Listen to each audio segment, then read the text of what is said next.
जय श्री श्याम। आज हम सुनेंगे उस महायोद्धा की कथा जिसने अपना शीश दान कर दिया लेकिन फिर भी अमर हो गया।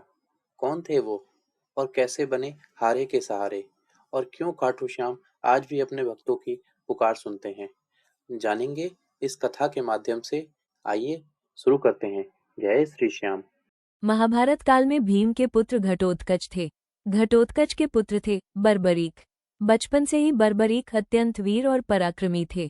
उन्होंने कठोर तपस्या कर भगवान शिव से 3 अमोघ बाण प्राप्त किए।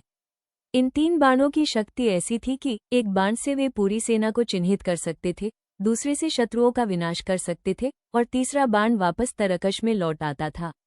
इसी कारण उन्हें 3 बाणधारी कहा गया। जब महाभारत का युद्ध शुरू होने वाला था तब बर्बरीक भी युद्ध में भाग लेने निकले। उन्होंने प्रतिज्ञा ली थी, मैं हमेशा कमजोर पक्ष का साथ दूंगा। ये सुनकर श्रीकृष्ण चिंतित हुए। क्यों?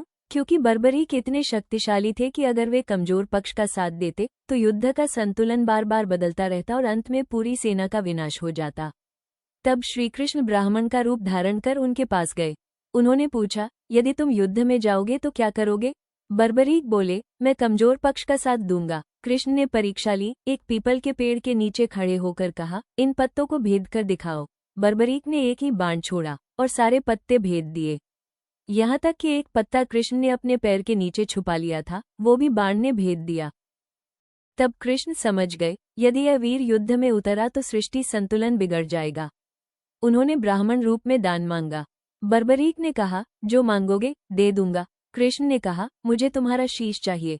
क्षण भर के लिए मौन छा गया, लेकिन बर्बरीक मुस्कुराए। उन्होंने कहा, यदि यह धर्म की रक्षा के लिए है तो मैं तैयार हूँ। एक शर्त रखी, मैं महाभारत युद्ध देखना चाहता हूँ। कृष्ण ने वचन दिया और बर्बरीक ने अपना शीश दान कर दिया। उनका शीश एक ऊंचे पर्वत पर स्थापित किया गया जहां से उन्होंने पूरा महाभारत युद्ध देखा। युद्ध समाप्त हुआ। पांडवों में विवाद हुआ, जीत का श्रेय किसे जाए? तब कृष्ण ने कहा, जिसने पूरा युद्ध देखा है वही बताएगा। बर्बरीक के शीश से पूछा गया। उन्होंने उत्तर दिया, मैंने युद्ध में केवल श्रीकृष्ण का सुदर्शन चक्र चलते देखा, बाकी सब तो मात्र माध्यम थे। ये सुनकर सब चकित रह गए। कृष्ण ने प्रसन्न होकर वरदान दिया, कलयुग में तुम मेरे नाम से पूजे जाओगे।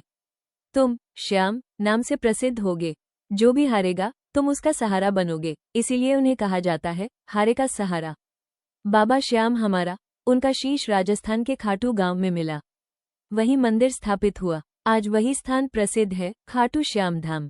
3 बाण इक्वल्स मन, बुद्धि और अहंकार। शीश दान इक्वल्स अहंकार का त्याग, कमजोर का साथ इक्वल्स करुणा। इसलिए बाबा श्याम सिखाते हैं, त्याग ही सबसे बड़ी शक्ति है। जो सच्चे मन से श्याम का नाम लेता है उसके जीवन के सभी संकट दूर हो जाते हैं। एक बार प्रेम से बोलिए, जय श्री श्याम। खाटू श्याम जी कोई साधारण देवता नहीं, वे महाभारत के महान योद्धा बर्बरीक हैं।